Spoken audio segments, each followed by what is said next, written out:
출근길 뉴스를 종합해드립니다. 깊이 있는 뉴스 YTN FM 출발 새아침.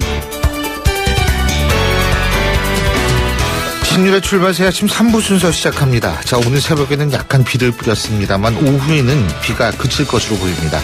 이번 비가 내린 후에는 봄을 날리는 다양한 꽃들이 더욱더 만발할 것으로 보인다는데요. 자, 이번 비가 그런 아름다움을 위한 영양분이 될 수 있다는 겁니다. 그래서 이번 주말 진짜 봄을 실감할 수 있는 그런 날들이 될 수 있을 것 같은데 지금부터 미리미리 주말 계획을 세워보시는 것도 좋을 듯합니다. 계획을 세우는 것만으로도 주말까지 남은 시간 좀 더 여유를 갖고 생활할 수 있지 않겠습니까? 이 월터가 상상하는 것은 현실이 된다는 영화 제목처럼 상상만으로도 기분이 좋아질 수 있을 것 같습니다. 신율의 출발 새아침 3부 순서 먼저 광고부터 듣겠습니다. YTN 라디오 신율의 출발 새아침. 지금의 정치 상황은 한마디로 예, 즉, 불, 가. 각 당의 대변인들이 한자리에 모여 한치의 양보 없는 열띤 토크 배틀을 벌입니다. 출발 새아침, 내가 대변인이다. 내가 대변인이다. 자, 매주 목요일 각 당을 대표하는 대변인들 모시고 정치 현안을 좀 속속들이 알아볼까 하는데요. 자, 오늘 이 자리에 그래서 세 당의 대변인이 나와 계십니다. 더불어민주당 고용진 대변인 나와 계십니다. 어서 오십시오. 네, 안녕하세요. 고용진입니다. 예. 그리고 자유한국당의 정용기 수석 대변인이 나와 계십니다. 안녕하십니까? 네, 안녕하십니까. 정용기입니다. 네, 그리고 국민의당 김경진 수석 대변인 나와 계십니다. 어서 오십시오. 안녕하십니까. 김경진입니다. 예, 지금 이 소개해드린 순서는 이제 의석 순서다 이렇게 보시면 되겠고요. 자, 요새 바쁘실 텐데 이게 있잖아요. 이 코너가 어떻게 진행이 되느냐. 이게 이제 약간 변형된 중앙선거 토론위원회의 이 포맷입니다. 그러니까 주제를 하나 딱 던지면 거기에 대해서 딱 답변을 하고 한 번씩 질문하고 답변 듣고 이런 식이에요. 이게 왜 이렇게 되느냐. 그냥 자유롭게 하면은 아무래도 지금 1위를 달리고 있는 더불어민주당의 문재인 후보 쪽으로 많은 질문이 가고 그래가지고 잘못하면 2대1 구도가 된다 이런 얘기들이 많아가지고 저희가 이 고육지책으로 중앙선거방송토론위원회의 포맷을 차용을 한 겁니다. 그러니까 이제 죄송합니다. 우리 강정인 작가가 그게 아니고 자기가 생각한 거라 그러는데 예, 또 뭐 결론적으로 보면 이제 비슷하게 되는 겁니다. 예. 자, 그래서 제가 앞서도 말씀드렸지만 주제를 얘기를 하고 거기에 대해서 입장을 듣고 근데 제가 또 부탁드릴 게 있어요. 하실 말씀 많죠. 근데 이게 한 사람이 얘기 들었을 때 청취자 여러분들이 집중할 수 있는 시간은 1분 30초에서 2분입니다. 더 이상 길게 하면 사실은 내가 뭘 듣고 있는지 잘 잊어먹는 분들이 많아요. 아니 진짜 과학적으로 그래요. 그러니까 간단하고 이 아주 핵심만 쫙 그냥 해주시기 바라겠습니다. 자, 먼저 더불어민주당 가보죠. 대선 본선 경쟁이 본격화되면서 문재인 전 대표의 확장성에 대한 의문, 그리고 안희정 지사의 지지율이 타당 후보에게 옮겨가는 등 반문 정서가 형성돼 문재인 독주 체제가 계속되지는 않을 거라는 분석이 나옵니다. 여기에 이현주 의원의 탈당 소식까지 전해지며 비문 세력 탈당 우려도 다시 한번 제기되는 상황인데요. 이에 대한 더불어민주당의 입장이 궁금합니다. 궁금하답니다. 네. 뭐 잘 아시겠지만 헌정사상 초유의 이제 조기 대선인데요. 우리가 이제 선거 33일 남은 이 시점에서 다시 한번 이 대선이 어떻게 만들어진 건가 한번 돌아볼 필요가 있다고 생각을 합니다. 그야말로 초유의 국정농단 사태, 그것은 바로 공정과 정의가 무너진 세상, 이게 나라냐 하는 탄식, 거기서 국민적 분노가 일어나서 그것이 결국은 촛불혁명으로 번지게 됐고 또 대통령 탄핵 파면에 이르게 됐고 그다음에 구속까지 온 그런 상황 아니겠습니까? 네. 그 상황 속에서 일관되게 국민의 한 70% 이상이 특히 탄핵과 관련해서는 거의 80% 가까운 국민들이 탄핵을 찬성을 했고 또 구속도 70% 넘는 국민들이 찬성을 했단 말이거든요.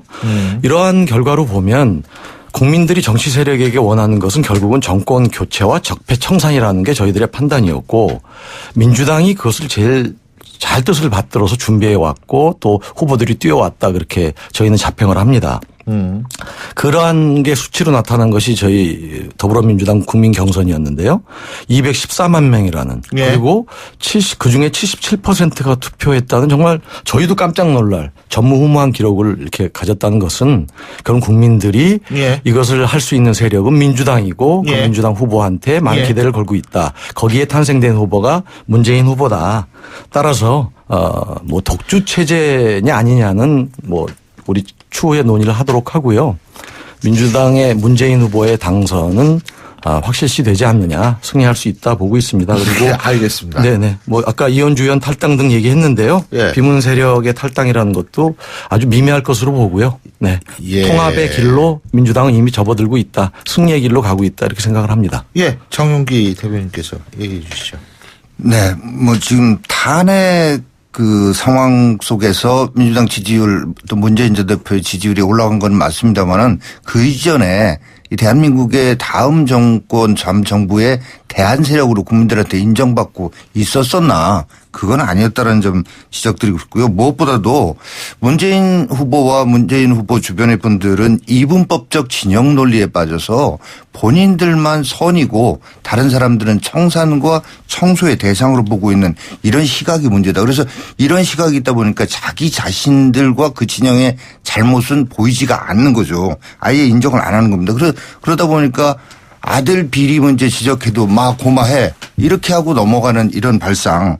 그리고 노무현 전 대통령 시절에 640만 불 노무현 대통령 일가가 받았던 이런 부분에 대해서도 당시에 민정수석 또 비서실장이었던 분이 이거에 대해서 해명을 안 하고 있어요. 이게 바로 정유라 최순실 딸 정유라는 안 되고 본인의 아들은 괜찮다. 그리고 김기춘과 우병우는 안 되지만 김기춘과 우병우를 합쳐놓은 역할을 했던 본인에 대해서는 그냥 넘어가는. 그래서 탄핵과 관련해서 박근혜 전 대통령과 친박들을 국민들은 비난할 수 있을지 모르지만 문재인 후보와 친문들은 예. 비난할 자격이 없는 거 아닌가 예. 이런 말씀드립니다. 예, 김경진 대변인. 그러니까 저게 지금 민주당 당 내부에서도 상당히 많은 자본과 좀 알력이 있는 것 같아요. 예. 이현주 의원이 이제 탈당해서 오늘 저희 국민의당 입당하신다고 아마 공식적인 발표를 하는 걸로 그렇게 알고 있는데 그 친문 그 주변 세력들의 폐쇄성, 배타성이라고 하는 것은 지난번에 박원순 시장도 예비 후보 경선 과정에서 굉장히 힘들어 했지 않습니까? 예. 보면. 안희정 지사도 넌더리 난다라고 얘기를 했었고 질린다는 네, 질린다고 했죠. 또 박영선 의원도 이게 상처에다 소금 뿌린다라고 얘기를 했었거든요. 그러니까 저 배타성 저 문제는 의원 120명 중에 친문 핵심으로 활동하고 있는 20, 30명 일부 정도를 제외하고는 나머지는 굉장히 민주당 내부에서도 스트레스를 많이 받고 네. 있다라는 것은 분명한 것 같고요.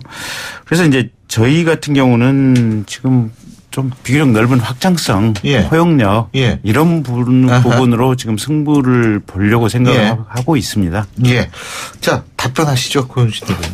네, 정영기 대변인께서 민주당이 그럼 준비됐던 정당이냐, 지금의 지지율이 과거에도 유지됐었냐 그러시는데, 뭐 아시다시피 우리 진보 진영을 끌어온 정당은 뭐 정통 정당은 민주당이고요.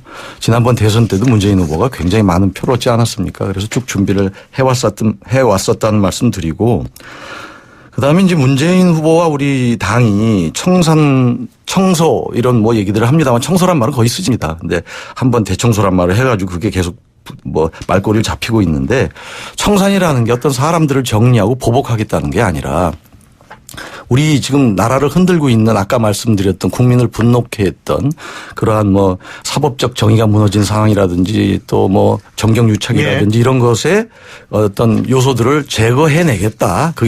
그게 바로 적폐청산이고요. 그다음에 이제 뭐 문재인 후보에 대한 그 신상에 대한 여러 가지 논란들을 벌이고 있는데 대부분의 것들이 다 입증이 되고 검증이 된 얘기들입니다. 이거 가지고 얘기를 하자면 제가 따로 시간을 주시면 아들 문제라든지 뭐 아까 얘기하신 뭐 640만 불이라든지 얼마든지 네. 얘기할 수 있다 이렇게 말씀드리고 김경진 대변인 말씀하신 어느 당의 내부에 잡음과 알력 없는 당이 있겠습니까? 과거부터도 그랬습니다. 김대중 총재 시절에도 예. 부주류가 있었고요. 그것을 통합해 나가고자 노력하는 그 노력이 중요하다고 보고 예. 그 노력은 이미 시작됐고 박원순 시장도 이미 힘을 합치고 있고 예. 안희정 후보도 문재인 대선 대통령 만들기에 온 힘을 다하겠다. 정리해 주십시오. 이렇게 하고 있다. 예. 거꾸로 안철수 후보의 포용력은 언제 입증된 적이 있는가. 예. 오히려 많은 문제 제기가 있다. 이런 얘기를 드립니다. 예. 자, 시간 관계에서 넘어가야 돼요. 자유한국당으로. 시간 관계에서. 여기 더 얘기를 해주면 참 좋을 텐데. 예.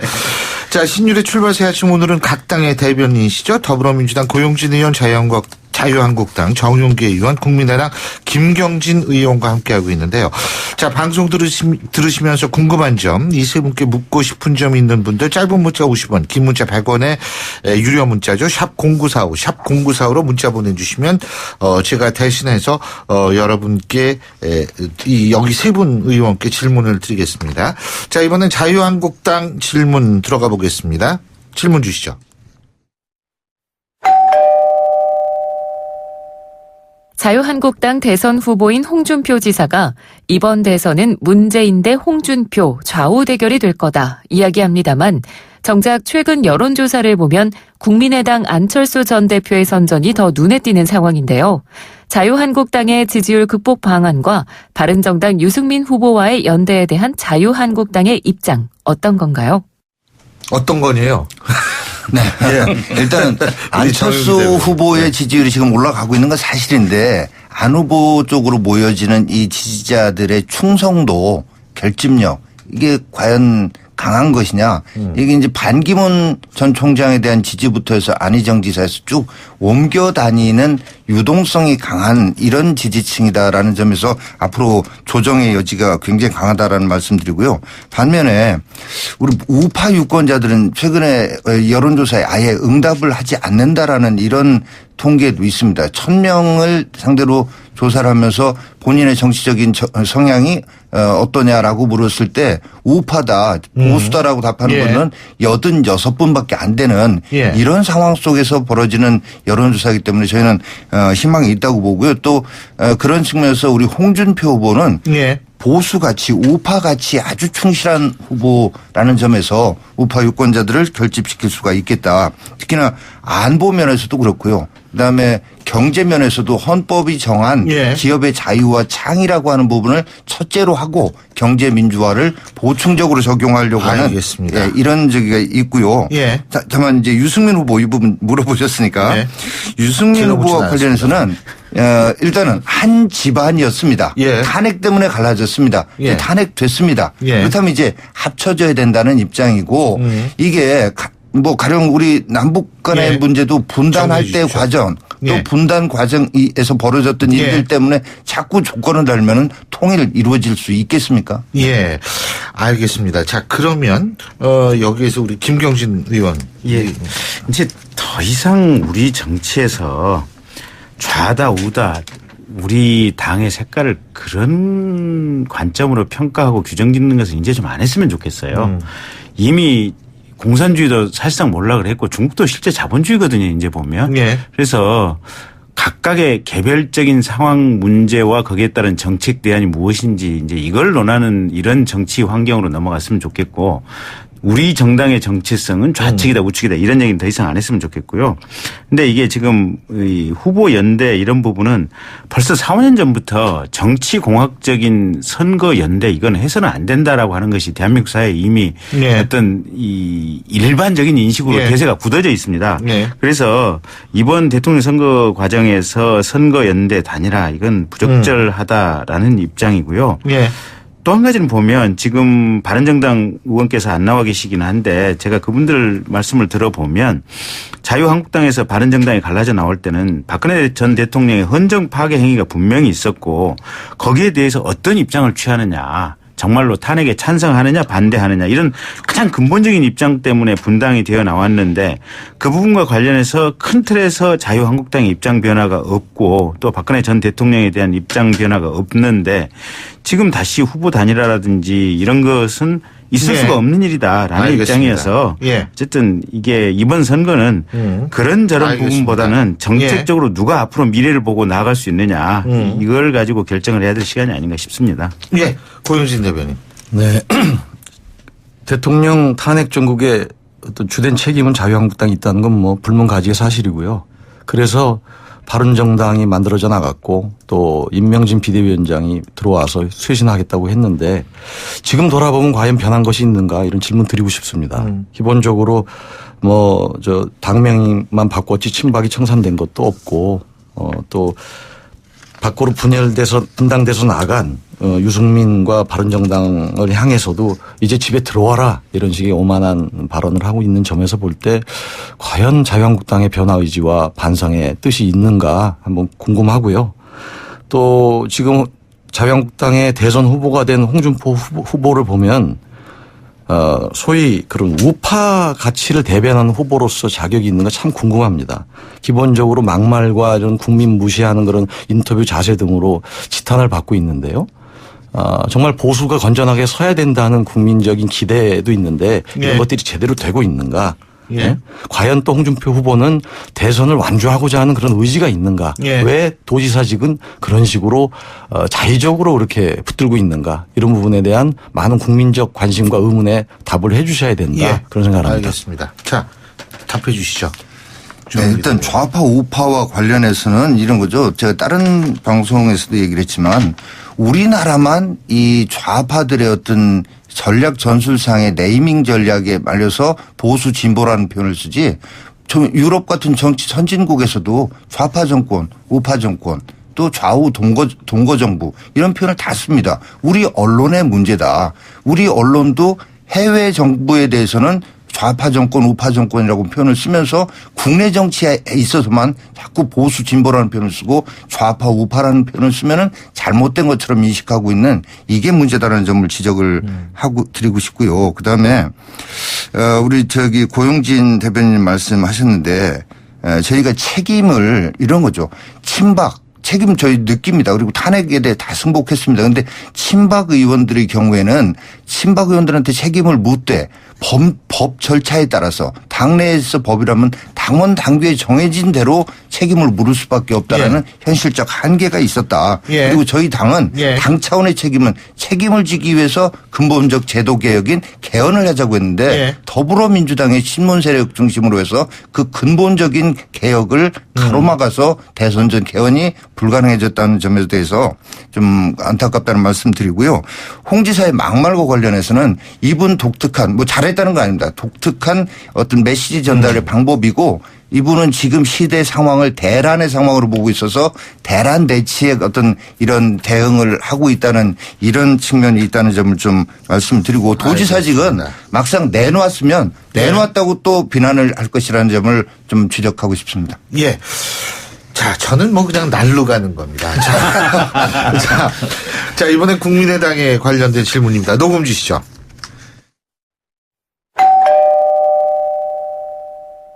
국민의당 안철수 후보 3대 연대 불가론의 자강론을 내세우며 더불어민주당 문재인 전 대표와 정면 승부하겠다는 뜻을 밝혔습니다만 현실적으로 문대 안의 대결은 안철수 전 대표 개인의 바람일 뿐이다라는 이야기가 나옵니다.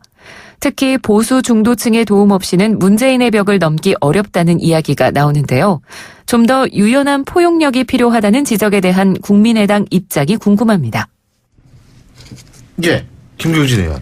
예, 사실 안철수 후보처럼 포용력이 넓은 사람이 없죠. 그러니까 벌써 한 5년 전을 돌아가서 생각을 해보면 박원순 시장하고 서울시장 후보 문제가 나왔을 때 5%를 가졌던 박원순 시장이 후보를 양보했습니다. 예. 지난번 4년 전 대통령 선거 때도 문재인 후보하고 단일화 협상을 하다가 문재인 후보 측이 워낙 철벽이다 보니까 마지막 순간에 그럼 내가 포기하겠다라고 후보 등록 직전에 포기를 해서 문재인 후보에게 넘겨줬죠. 이렇게 통 큰 양보를 보인 것처럼 유연한 포용력이 어딨냐 지금 이런 말씀을 드리고 싶고요. 어쨌든 가장 중요한 것은 이번 대통령 선거가 끝나고 나면 어느 정당이건 그러니까 자유한국당이건 또는 이 문재인의 더불어민주당이건 또 우리 안철수 후보건 간에 사실은 협치와 연정을 안 할 방법이 없습니다. 결과에 있어서는 사실은 모든 정당이 똑같은 상황입니다. 그러면 예. 선거 전에 이게 연대와 이 어떤 단일화를 하느냐 마느냐 이 문제지 예. 선거 이후의 결과는 똑같거든요. 그렇다는 측면에서 보면 유연한 포용력은 당연히 전제돼 있고 포함이 돼 있다. 그러면 정책 지향의 방향성과 입장은 어떠냐. 그러면 저희 안철수 후보 같은 경우는 안보는 비교적 보수적인 입장을 예. 가지고 있고 그래서 이 포용력이 좀 더 높다. 그래서 상대적으로 보면 더불어민주당 또 문재인 후보 그 주변의 세력들이 가지고 있었던 정치적 또 어떤 이 정책적 스탠스보다는 우리가 훨씬 유연성이 있고 폭넓게 수용할 수 있는 자세가 있고 선거가 끝나면 그게 당연히 이루어지리라고 본다라고 말씀드리겠습니다. 알겠습니다. 자, 예, 고영진 대변인. 우선 그 안철수 후보의 그런 자각론은 좋게 평가를 합니다. 그런 나름대로 신조를 가지고 해왔기 때문에 오늘의 후보 지명이 있었고 또 그런 지지도가 있다고 보여집니다. 그러나 안철수 후보의 지지도를 들여다보면 굉장히 불안하고 변동 가능한 그런 지지세다. 그렇게 판단이 되고요. 반기문에서 황교안, 안희정으로 왔다 갔다 하던 그런 좌표를 잃은 보수층의 지지표가 지금 안철수 후보한테 와 있다. 이게 어떻게 될지 모른다. 이런 말씀 드리고 기본적으로 진보 진영을 기반으로 해서 보수의 세를 붙여야 되는데 분모가 적고 분자가 큰 가분수형 지지도가 아니냐. 그래서 이것이 안철수 후보가 이러한 딜레마를 어떻게 극복할 것인가 앞으로 예의주시하고 있고요. 포용력 부분을 얘기를 하시는데 박원순 문재인에게 양보했던 것은 포용력이라기보다는 결단력으로 보여집니다. 그렇게 보여지고 늘 혼자 해오던 그런 뭐 의사 또 또 개발자, 연구자 이런 습성이 있기 때문에 굉장히 주변의 평가는 독선적이라는 평가가 대단히 많습니다. 그리고 과반 정당도 하기 어려웠던 이런 연대를 또 협치를 39석에 국민의당이 잘할 수 있을 것인가 국민들이 걱정이 많다 이런 지적을 또 아울러 해드립니다. 예. 자, 정윤희 대변인.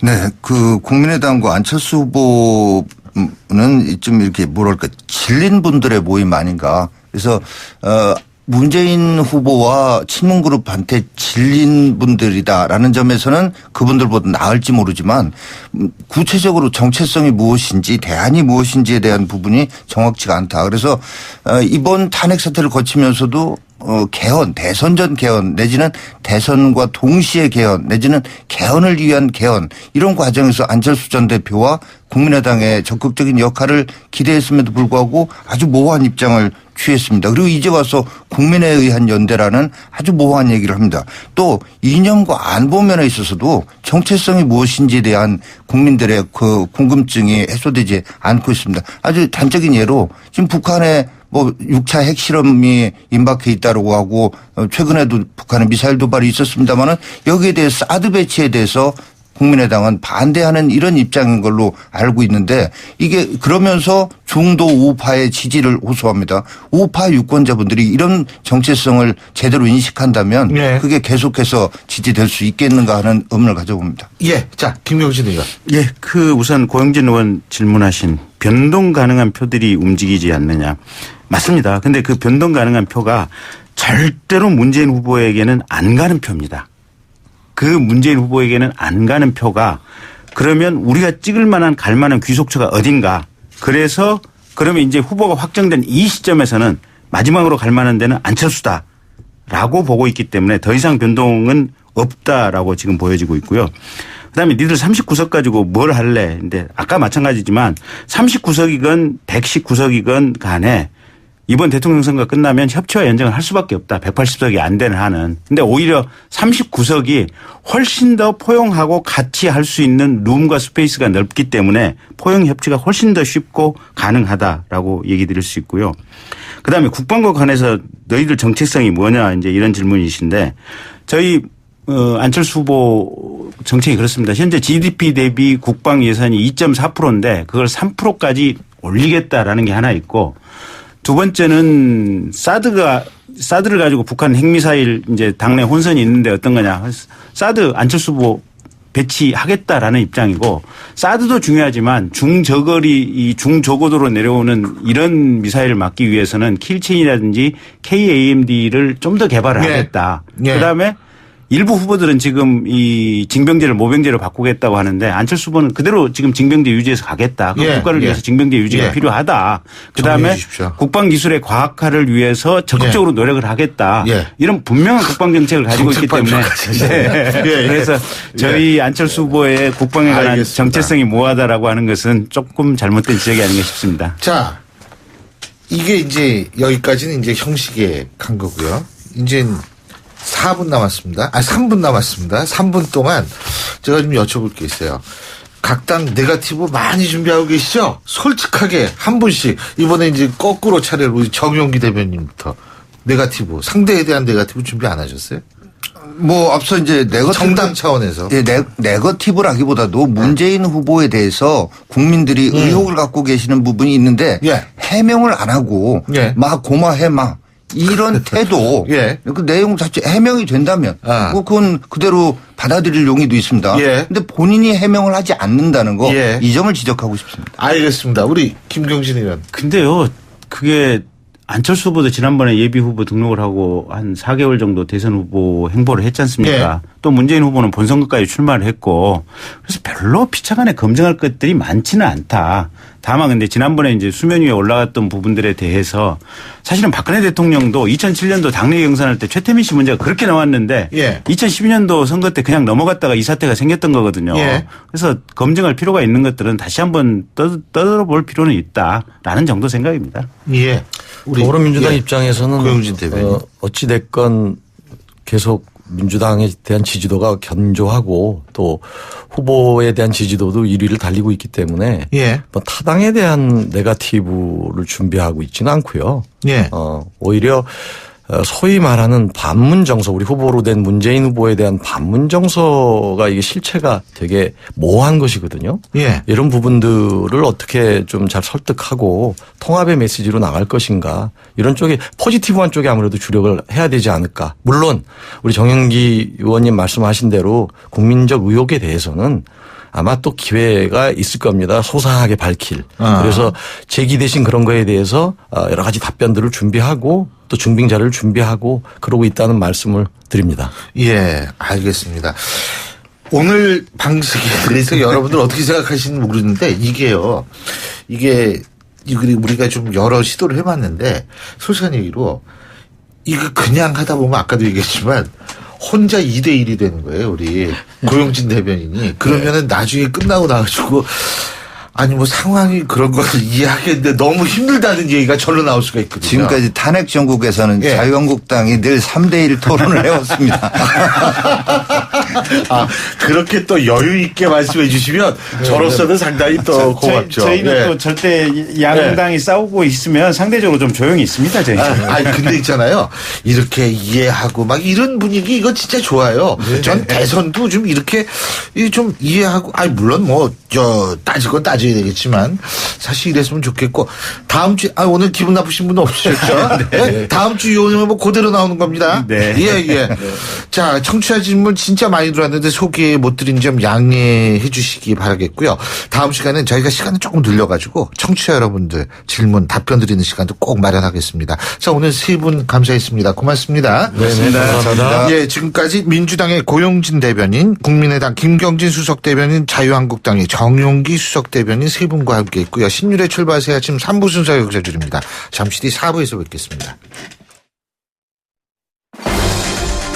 날카로운 분석, 내일을 보는 시선, 신율의 출발 새 아침.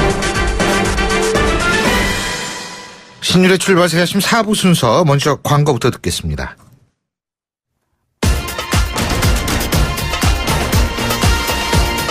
여러분이 지금 듣고 계신 주파수는 FM 94.5MHz입니다. YTN 뉴스 FM.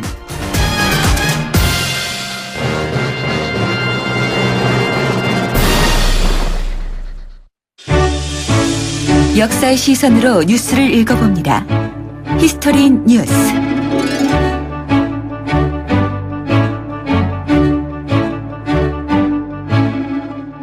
예, 5월 9일이죠. 대선 이제 오늘이 4월 6일이니까요. 한 달하고 3일 남았습니다. 자, 근데 헌정사상 유례 없이 현직 대통령이 파면됐고요. 지금 구속까지 이어졌죠. 그래서 어느 때보다도 많은 화두들이 던져지고 있는데, 자, 오늘은 그중에서 문재인 후보 측이 주장하고 있는 겁니다. 적폐청산인데, 적폐, 이게 누적된 폐단의 약자라는 건데, 과거에도 이런 것이 있었는지 전우용 박사와 함께 직접 생각해 보겠습니다. 교수님 어서 오십시오. 네, 안녕하세요. 예, 적폐 뭐예요? 지금 말씀하셨지 않습니까? 누적된 폐단. 그런데 이게 언제부터 누적됐느냐가 문제죠. 근데 그건 이제 조선 시대부터인지 고려 시대부터인지 어떤 제도나 이제 법, 정책 이런 걸 시행할 때 예상치 못한 문제들이 나오는 경우가 있고요. 또 때로는 그걸 시행하면서 편법으로 문제가 있는 줄 알면서 덮고 넘어가는 그런 경우들이 꽤 많이 이제 있게 마련이죠. 사실 폐단이라고 하는 거는 마치 윤활유 찌꺼기처럼 필요한 일을 하는 과정에서 생기는 부산물들을 보통 폐단이라고 그랬어요. 근데 이게 그때그때 이제 청소를 해줘야 되는데 청소를 하지 않고 계속 쌓이면 이제 심각하게 기능장애를 초래하기 때문에 그런 정도가 되는 것을 옛날에도 적폐라고 불렀죠. 그러니까 옛날에도? 이게 조선 시대도요? 그러면 이 적폐란 말은 굉장히 오래된 말이고요. 그래요? 폐단이 쌓이기 전에 청소해야 한다는 얘기들은 굉장히 많이 했죠. 그러니까 이제 교수님이 오실 때 언제 그럼 대충 뭐 조선조 초기인지 아니면 뭐 이제 그 구체적인 단어로서 어떻게 나왔느냐 이제 이런 개념일 수도 있겠고요. 그러니까 조선 초기에도 이제 전조에 이제 쌓이고 쌓인 적폐들이 있어서 이런 얘기들은 뭐 탕평을 질시할 때도 영조 때 나왔었고요. 아마 조선 초에도 그런 얘기가 있었던 것 같고요. 그러니까 뭐 예를 들면 이성계가 쿠데타로 이제 조선 왕조를 건설을 하고 그럼 명분이 있어야 되니까 고려의 적폐를 청산해야겠다. 뭐 이런 식으로 나왔을 수도 있는 다 기본적으로는 모든 이제 반정이나 반란이나 또는 이제 역성혁명이든 이런 것들이 5.16때 박정희가 쿠데타라고 그러니까 개혁이라고 얘기하는 것은 이런 거죠. 그러니까 어떤 제도를 시행해 봤는데 처음에는 저 제도의 취지대로 잘 시행이 됐는데 세월이 흐르다 보니까 여기저기 문제점이 발견이 되었고 근데 그 문제점을 안 치우다 보니까 오히려 원래의 취지보다 폐단이 더 크게 나타나는 일들이 많다. 이거는 개혁해야 한다. 이제 이런 이야기들이었기 때문에 모든 개혁이 적폐에 대한 인식에서 시작이 됐습니다. 그러니까 예를 들자면 이제 환곡제도 같은 경우에는 가난한 사람들에게 봄철에 굶주릴 때 쌀을 구워주었다가 가을 추수에 약간의 이자를 붙여서 받는 이제 좋은 선의로 시작한 제도인데 하다 보니까 이제 필요하지도 않은 사람한테 강제로 구워주고 갚을 때는 이자 엄청나게 붙여서 받고 그리고 그거를 이제 지방관들이 떼먹고 이건 이제 운영하는 과정에서 나타나는 이제 편향인데 이게 폐단이 되거든요. 그럼요. 이거 개혁하는 문제가 조선 후기는 정말 시끄러운 문제였었고요. 그러니까 뭐든 이제 적폐라고 하는 것은 개혁 방안에 대해서 개혁을 해야 될 대상과 방안을 알려주는 일종의 이제 시험지 같은 거 또는 이제 증거 같은 거 이런 것들이 적폐였던 거죠. 그러니까 적폐를 인식하는 순간 개혁의 필요성이 대두된다 이렇게 보시면 될 것 같습니다. 개혁 그렇겠죠. 그러니까 이론적으로 이제 그런데 뭐 이게 아까 우리가 얘기를 했지만은 이성계가 이제 쿠데타를 하고 나서 이제 고려에 대해서 이게 어떻게든 이제 얘기를 해야 될 거 아니야. 마치 박정희 소장이 군사 쿠데타를 하고 난 다음에 야, 이거 의원 내각제 혼란이더라. 막 이런 식으로 이제 자기의 명분을 강화하는 식으로 그런 게 있어야 될 거 아니에요. 그렇죠. 그러니까 고려의 적폐를 또 얘기를 했겠죠. 그때. 그럼 당연히 그렇게 그죠? 얘기하죠. 뭐 그러니까 정도전이 이제 그때 브레인이었으니까 또. 그러니까 조선왕조가 건국했을 때는 고려의 적폐를 얘기하고요. 일본이 이제 우리나라를 병합했을 때는 조선왕조의 적폐를 얘기하고. 그렇죠. 뭐 이런 식이었던 거죠.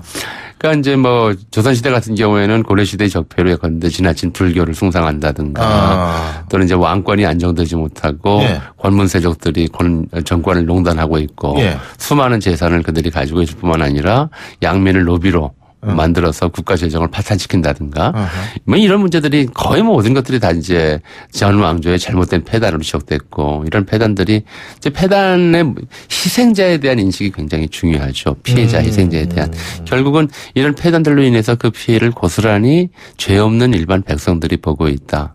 백성을 구제하고 잘못된 이제 정치를 바로잡고 백성을 구제하라는 것이 하늘의 뜻이니까 천명을 받들어서 백성을 구제하기 위해 이제 왕조를 교체한다. 뭐 이런 식의 이제 논리가 나왔던 거죠. 그러니까 모든 이제 적폐청산이라고 하는 것의 최종적인 지향점은 항상 이제 백성의 삶을 평안케 한다라고 하는데 가 있었던 거고요. 근데 이제 예를 들면 지금 그 고려시대 때 불교에 의한 뭐 적폐 예. 이런 말씀하셨는데 그래서 정도전은 결국은 이제 유교 중에서도 성리학을 받아들이게 되는 거 아닙니까? 본래 이제 본인이 억불 승류를 주장했던 이제 좀 원리주의에 가까운 성리학자였고요. 아하. 또 실제로 고려 그런데 그게 사회에서 통치 이데올로기를 바꿔야만 고려시대 때의 귀족들의 기반을 무너뜨린다는 그런 의미도 부여할 수 있는 당연히 거 아닌가요? 그런 그죠? 부분이 있죠. 근데 네. 이제 그 부분에 대해서는 예컨대 이제 고려 귀족 사회를 지탱했던 이제 네. 그러니까 고려 말에 권문세족 중심의 사회를 지탱했던 이데올로기가 다원주의에 가까웠고요. 그러니까 실제로 이제 조선왕조 건국에 반대하고 고려 왕조에 끝까지 충성했던 정몽주 같은 사람도 예. 성리학자였으니까 어허. 이게 뭐 성리학 대 불교 이런 싸움으로 몰아갈 수는 없죠. 근데 국가의 기본 통치 이데올로기를 유교로 단일화할 것이냐, 이제 불교식으로 고려식으로 이제 다원주의를 그대로 둘 것이냐, 뭐 이런 정도의 차이는 있었던 것 같습니다. 근데 그게 말은 이제 유교로 쫙 했다 그러지만 세조 때까지 뭐 저 궁궐에 절도 있고 그랬다 그러던데요. 가장 강력하게 이제 불교 청산을 한 사람은 역설적으로 연산군이었고요. 그랬어요? 세종도 그렇고요. 세조도 그렇고요. 왕실 내에서 왕실 종교로서 법당을 두고 불상을 두고 하는 것은 뭐 연산군 이전까지는 거의 이제 특히 이제 대비나 이제 중전들이 있는 저소에서는 지금 뭐 민간에서 수천 년 내려온 종교 전통이 하루아침에 바뀔 수는 없는 거죠. 그렇죠. 지금도 뭐 사실은 기독교 들어온 다음에도 일부 이제 제사는 안 지내더라도 제사 의례와 이제 흡사하게 변형시켜서 지낸다든가 예. 이런 일들은 이제 되풀이 되는 것과 마찬가지죠. 적폐 얘기로 돌아가서 예. 그래서 이제 적폐를 뭐 청산을 했다, 개혁을 한다. 예. 근데 나중에 시간이 흐르면 본인들이 그 대상이 되는 거, 개혁의 대상이 되는 경우도 있죠.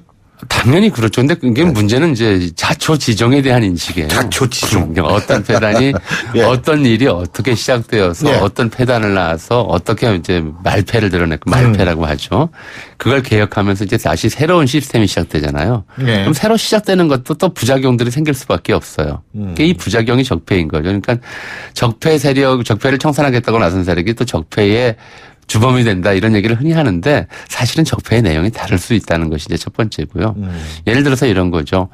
영조가 이제 적폐 청산, 영조 때 느꼈던 가장 심각한 사회적 적폐라고 하는 것은 그 중에 하나가 이제 정치 적폐가 붕당 정치, 당파 싸움 이런 거였거든요. 그러니까 숙종 때에 들어와서는 뭐 남인과 노론 간에 서로 죽고 죽이는 이런 문제들까지 발생하고 사회가 심각하게 찢어지고 이러니까 이걸 어떻게든 통합해야 되겠다 해서 시작한 것이 탕평책이잖아요. 네.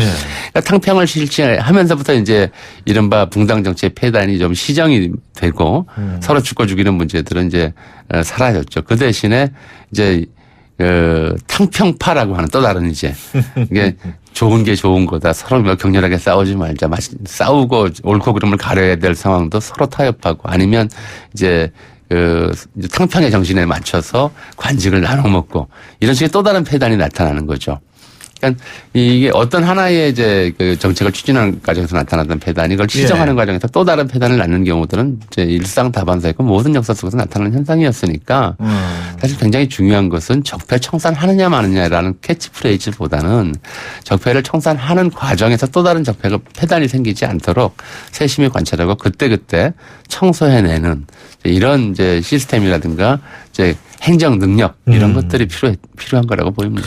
알겠습니다. 예, 오늘 말씀 여기까지 듣죠. 고맙습니다. 네. 예, 지금까지 역사학자 전우영 교수님과 함께했고요. 신율의 출발 새 아침 목요일 순서는 여기서 모두 줄이겠습니다. 저는 내일 아침 7시 15분에 다시 오죠. 오늘 하루도 여러분 행복한 하루 되시기 바라겠습니다. 신율이었습니다. 고맙습니다.